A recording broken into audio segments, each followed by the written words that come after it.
શું ગુજરાતની ધરતી પર નક્સલવાદને પેસવા દેવો છે? શું ગુજરાતની ધરતી પર માફિયાઓને માથું ઊંચું કરવા દેવું છે? શું ગુજરાતની ધરતી પર આ ટપોરિયાઓને ટેલવા દેવા છે? ભાઈઓ બહેનો, હું આ બધાની સામે મેદાનમાં પડ્યો છું તમારી સલામતી માટે. સોનિયાબેન, અમે મોતના સોદાગરો નહીં, અમે મોતના સોદાગરો સામે મોતને મુઠ્ઠીમાં લઈને ફરનારા લોકો. ભાઈઓ બહેનો, પ્રધાનમંત્રીએ ગઈકાલે બીજી કમાલ કરી. તમે જો દેશની સુરક્ષા માટે આ લોકો કેટલી વામણી પુરવાર થયા છે એનો નમૂનો કહો. ગુજરાત સરકારે કાયદો પાસ કર્યો, ભારત સરકારે પોટા કાયદો ખતમ કર્યો. ગુજરાત સરકારે કાયદો પાસ કર્યો ગુજકોકનો. માફિયાઓ સામે, ટપોરિયાઓ સામે, અન્ય રાજ્યોની અંદર જે ગેંગો ચાલતી હોય એને બધાને પહોંચી વળવા માટે પોલીસને બીજા રાજ્યોમાં જઈ શકે, ત્યાં જઈને શોધખોળ કરી શકે, એના માટે ગુજકોક એક કાયદો બનાવ્યો. આપણે 5.5 કરોડ ગુજરાતીઓની પ્રતિનિધિ એવી વિધાનસભાએ પાસ કર્યો અને પાસ કરીને એક પ્રસ્તાવ 3 વર્ષ પહેલા દિલ્હી મોકલ્યો. માફિયાઓ સામે કાયદો હતો, ગેંગ લીડરો સામે કાયદો હતો, ગુંડા ટોળીઓ સામે કાયદો હતો. ભાઈઓ બહેનો, આ દિલ્હીની બેશરમ સરકાર એ ફાઇલ પર પાંચી વાળીને બેસી ગઈ છે, સહી નથી કરતા એની પર. અને ગઈકાલે આ પત્રકારો મારો આભાર માનવો છે, જેણે પણ મનમોહનસિંહજીના પ્રશ્ન પૂછ્યો છે એ ભાઈનો જાહેરમાં આભાર. ગઈકાલે મનમોહનસિંહજીને પૂછવામાં આવ્યું કે આ ગુજરાતના ગુજકોકના કાયદા અંગે આપ શું કરવા માંગો છો?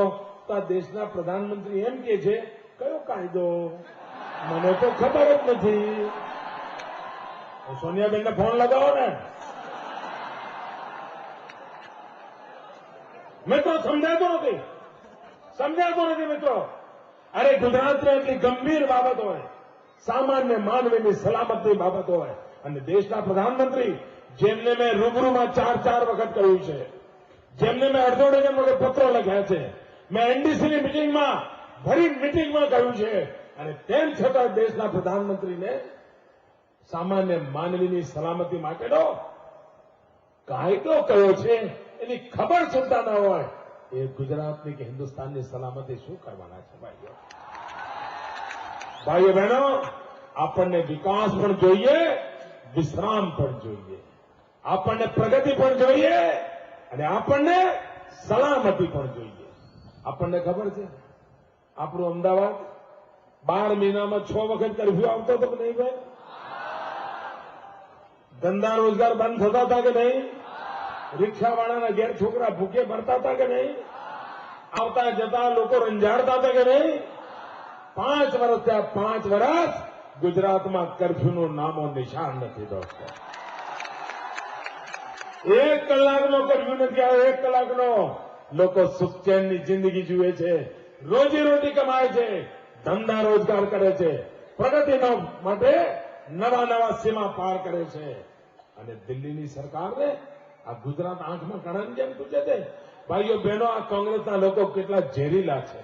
માફ કરજો શબ્દો મિત્રો, મને નારાજગી એટલા માટે છે, ઘણી વાર ગુજરાતનું જયારે આ લોકો અપમાન કરે ને ત્યારે મારું લોહી ગરમ થઈ જાય છે. હમણાં ભારત સરકારે એક પરિપત્ર બહાર પાડ્યો છે. મિત્રો, તમારે પણ સાંભળ્યા પછી તમારું લોહી ગરમ થશે. આ દેશમાં 1857ના સ્વાતંત્ર્ય સંગ્રામની 150મી જયંતિ ઉજવાઈ રહી છે. એ 150મી જયંતિ નિમિત્તે ભારત સરકારે નક્કી કર્યું કે આ દેશમાં આઝાદીના લડવૈયા જે મહાપુરુષો છે એમનો જન્મદિવસ ભવ્યતાથી ઉજવવો. ભાઈઓ બહેનો, તમને જાણીને આશ્ચર્ય થશે કે ભારત સરકારે આ મહાપુરુષોના જન્મદિવસ ઉજવવાની જે યાદી બહાર પાડી છે, આઝાદીના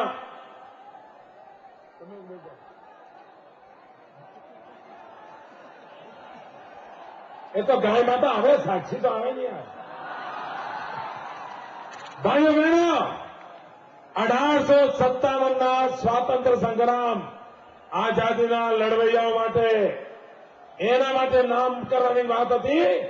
ભાઈઓ બહેનો, તમને જાણીને પીડા થશે.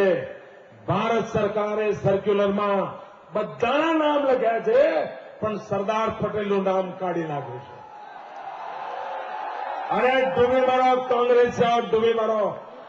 અરે દિલ્હીમાં તમે બેઠા છો, સરદાર પટેલના પુરુષાર્થને કારણે બેઠા છો. આ સરદાર પટેલનું અપમાન,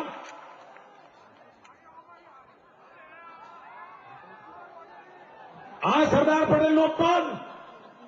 ભાઈઓ બહેનો, સરદાર પટેલનું અપમાન સહન કરવા તમે તૈયાર છો? શું આ સરદાર પટેલનું અપમાન કરનારાઓનો બદલો લેવો જોઈએ?